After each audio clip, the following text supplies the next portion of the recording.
Hi friends, सबको good morning. जय हिंद, जय भारत। आज के स्टॉप संस्कृत अध्ययन SNK भाई उपेंद्र श्री चैनल में आपका स्वागत है।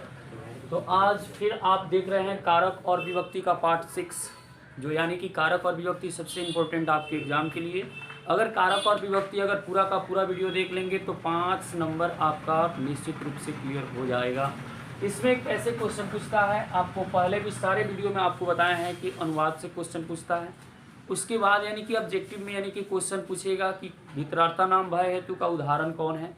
इस तरह से क्वेश्चन पूछा जाता है। जैसे ही ये कारक और विभक्ति आपका समाप्त होगा तो एक टेस्ट के रूप में जो उसमें लेकिन लगभग 55 को क्वेश्चन है, उसमें आप 45 प्लस कर देंगे तो निश्चित है कि आप टॉपर में आपका लेकिन बन जाएगा। अगर पूरा का पूरा अगर वीडियो देख रहे हैं तो बहुत ही उसमें यानी कि सोच समझ करके उस क्वेश्चन को तैयार किया गया है। जो टेस्ट चलाएंगे उसमें 45 प्लस अगर कर देंगे तो समझिए कि आपकी तैयारी बहुत ही ज़बरदस्त है। अगर 55 में 55 कर दिए तो ये तो संभव नहीं है हमारे देखने के अनुसार से। अगर आप 55 में 55 कर देते हैं तो आपका जोड़ अभी कोई नहीं रहेगा, यानी कि कम से कम 45 अगर हो जा रहा है तो आप पढ़ने में ठीक रहेंगे उस टेस्ट के माध्यम से। तो आइए इस वीडियो को शुरू करते हैं। इस चैनल पर यदि न्यू है तो चैनल को सब्सक्राइब कर लीजिएगा। वीडियो को अगर अच्छा लगे तो लाइक कर दीजिएगा। जो अपने इच्छा में अगर कमेंट करने का मन हो, यानी कि क्या सीखे या नहीं सीखे, कैसा वीडियो लगा, तो कमेंट के माध्यम से मुझे ज़रूर बता दीजिएगा कि आपका वीडियो ये कैसे लगा। चलिए ज़्यादातर देर न लगाते हुए इस वीडियो को मैं शुरू करता हूँ। यदि लकार में या कहीं भी आपको अगर दिक्कत है तो डिस्क्रिप्शन बॉक्स को खोलिए और वहाँ से आप लिंक के माध्यम से जाकर के सभी वीडियो को देख सकते हैं, या प्लेलिस्ट बना हुआ है, प्लेलिस्ट से जाकर के आप अपना वीडियो जो समझ में नहीं आ रहा है उसको देख सकते हैं। 2 बार 3 बार रिपीट करके भी आप देख सकते हैं। तो देखिए ये फिर यानी कि संस्कृत व्याकरण कारक और विभक्ति पार्ट 6। यहाँ से आपको क्वेश्चन देखने को कैसे मिलेगा, तो यहाँ देखिए कह रहा है पृथ्वी नाभ्याम द्वितीया तृतीया तृतीय च। ये क्या है, ये सूत्र का नाम है, यह कारक और विभक्ति का सूत्र का नाम है। इसमें कह रहा है पृथक मीन्स क्या होता है अलग, और रीते मीन्स क्या होता है बिना, के योग में पंचमी विभक्ति, तृतीया विभक्ति और द्वितीया विभक्ति होती है। इसमें क्या कह रहा है कि जहां अगर पृथक का बात करे, रीते मीन्स बिना का बात करे, तो उसमें आपका मर्जी करेगा तो पंचमी विभक्ति लगा दीजिएगा, मर्जी करेगा तो तृतीया विभक्ति भी लगा दीजिएगा, या मर्जी करे तो द्वितीय विभक्ति भी लगा सकते हैं, उसके लिए कोई दिक्कत नहीं होगी।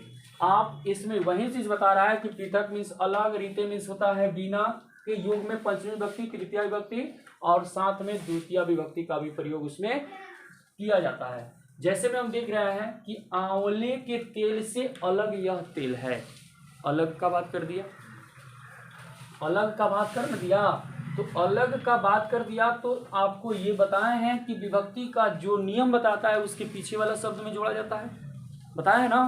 तो यहाँ क्या है अलग, अलग से पीछे क्या है तेल है, तो इस तेल में आप तृतीया विभक्ति भी लगा सकते हैं, पंचमी विभक्ति भी लगा सकते हैं, या द्वितीय विभक्ति भी लगा सकते हैं, यानी कि तीनों विभक्ति में से कहीं से भी कुछ डाल सकते हैं, चाहे आपका मर्जी, जो आपका मर्जी करे, जो आपको याद रहे। याद तो ऐसे तीनों रखना है, लेकिन जो आपका मर्जी करेगा वहां से आप इसका प्रयोग करके बना सकते हैं।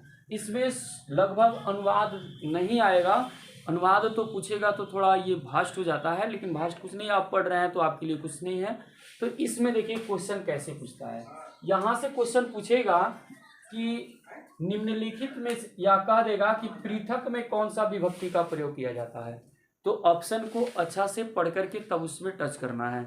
अब ऐसा बात नहीं है कि पृथक में डायरेक्ट देख लिए कि पंचमी विभक्ति होता है और पंचमी विभक्ति नीचे मार दिए, ऑप्शन कहीं और भी दे सकता है, पंचमी विभक्ति, द्वितीय विभक्ति, तृतीय विभक्ति, इनमें से सभी, तो हवड़ा करके उसमें क्वेश्चन को आपको टच नहीं करना है।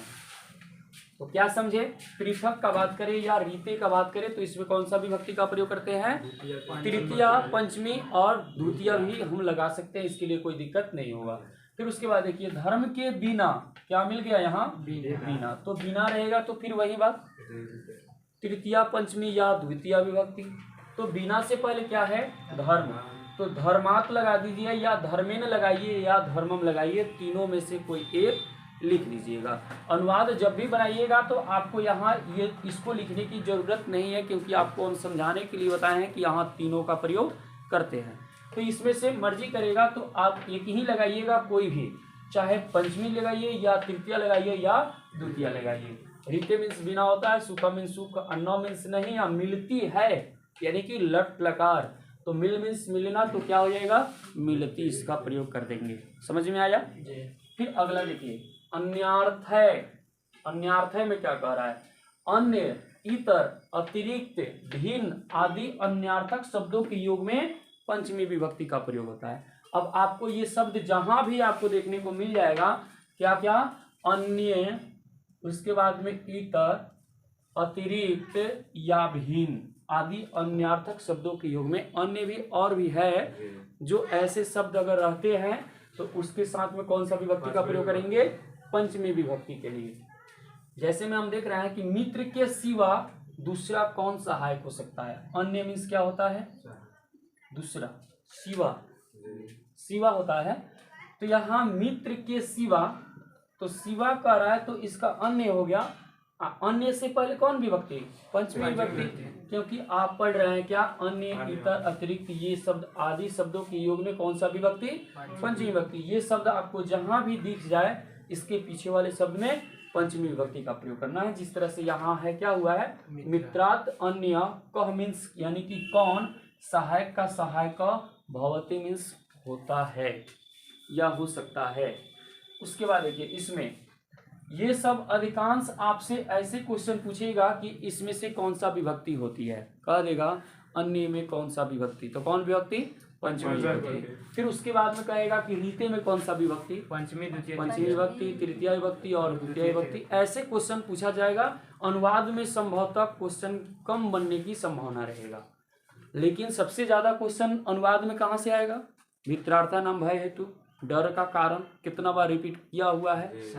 उसके बाद में ये संयुक्त अप्रधान है, यानी कि साथ वाला एक निश्चित रूप से कितना दिन से देखा जा रहा है कि वह क्वेश्चन रिपीट कर रहा है। एनांग विकार, अंधा है, कान्हा है, या उसके बाद में लंगड़ है, ऐसे क्वेश्चन भी देखने को मिलता है। तो इस तरह से आपको क्वेश्चन देखने को मिलेगा। फिर उसके बाद देखिए, कह रहा है कि भुवा प्रभवश्च, भू धातु के योग में जहां से कोई चीज उत्पन्न होती है, क्या कह दिया? कि जहां से कोई वस्तु जो है उत्पन्न होती है और उसमें कौन सा विभक्ति होना चाहिए? भू मीन्स होता है क्या? होना। जैसे में देखिए, भू मीन्स होना, तो भू मीन्स होना जब होता है या कोई चीज उत्पन्न होती है, तो हम देख रहे हैं क्या उत्पन्न हो रही है, जिसमें गंगा हिमालय से निकलती है, तो वह उत्पन्न कहाँ से हुआ? हिमालय से। हिमालय से उत्पन्न हुआ ना। तो ये आपका क्वेश्चन पूछ सकता है, पूछेगा कि गंगा हिमालयात निर्गछति किस सूत्र पर आधारित है? तो किस सूत्र पर?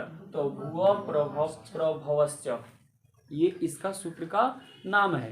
तो इसमें आपको कैसे समझना है? तो कह रहा है कि गंगा हिमालय से आप लगा देंगे तो इसका चिन्ह क्या हो जाता है? से। और अलगाव का भी बात कर रहा है ना जी, यानी कि हिमालय को छोड़ करके तब तो निकल रही है, और फिर यहाँ उत्पन्न भी हो रही है। उत्पन्न होने का स्रोत कहाँ है गंगा का? तो हिमालय। तो हिमालय से जब उत्पन्न हो रही है तो इसमें कौन सा विभक्ति का प्रयोग करेंगे? पंचमी विभक्ति। वही चीज कह रहा है कि भू धातु के योग में जहां से कोई चीज उत्पन्न हो, कोई उत्पन्न का जगह जहां से अगर होगा तो वहां से हम कौन सा विभक्ति का प्रयोग करेंगे? पंचमी विभक्ति। समझ में आया?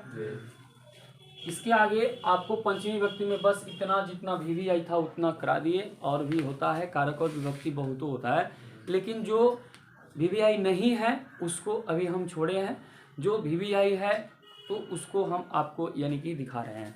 फिर उसके आगे हम चलते हैं संबंध कारक में। संबंध कारक यानी कि षष्ठी विभक्ति। अब षष्ठी विभक्ति के बारे में पढ़ेंगे। इतना हम क्या पढ़ रहे थे? आपको कल भी पंचमी विभक्ति के बारे में, यानी कि इसके पीछे वाला जो वीडियो बनाए हुए थे, जो उस क्लास हुआ था, वह पंचमी विभक्ति था। और आज आपका पंचमी विभक्ति इतना अगर पढ़ लेंगे तो शायद हो सकता है कि इससे आगे अभी तक क्वेश्चन नहीं पूछा गया है, तो जितना पूछा गया है इसमें और एक्स्ट्रा भी एक दो वो ले लिया गया है।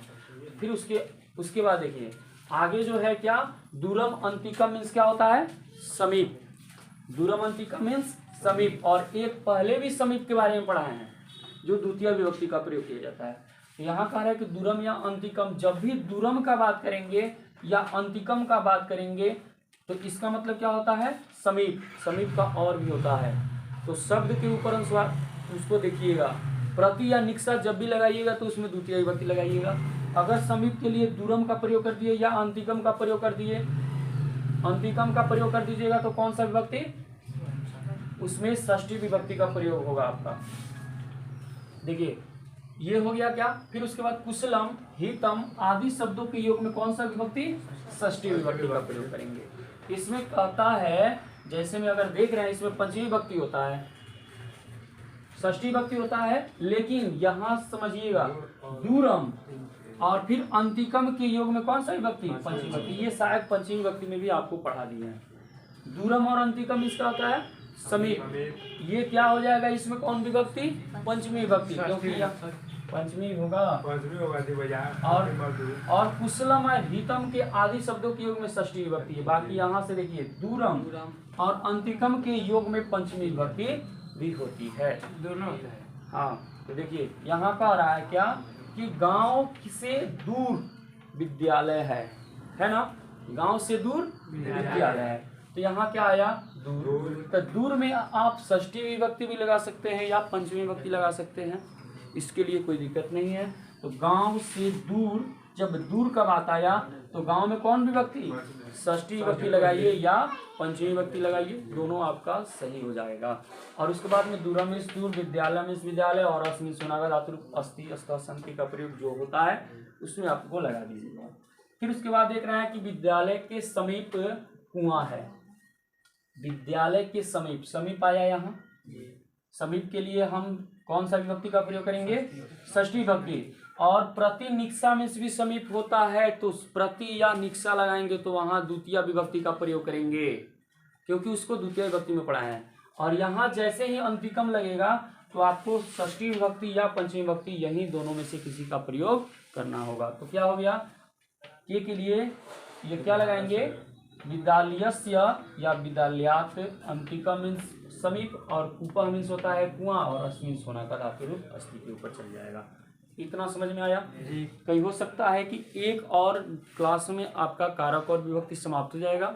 उसके बाद सबसे हलवा क्वेश्चन जो देता है उपसर्ग। उपसर्ग को सबसे आसान माना जाता है, लेकिन वह आसान है नहीं, कहीं उसमें लपटा करके भी दे देता है।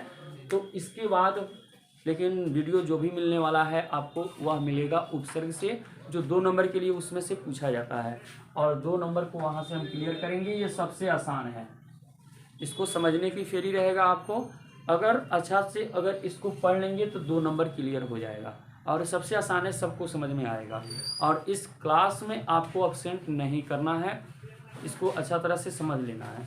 तो ये रहा क्या, कारक और विभक्ति का छठा पार्ट। ये समझ में आया जी। कहीं से किसी को अगर क्वेश्चन हो वह पूछ सकते हैं, कोई क्वेश्चन इसमें किसी को कुछ पूछना है, इतना समझ में आया जी। तो चलिए फिर मिलते हैं नेक्स्ट वीडियो के साथ। जय हिंद, जय भारत।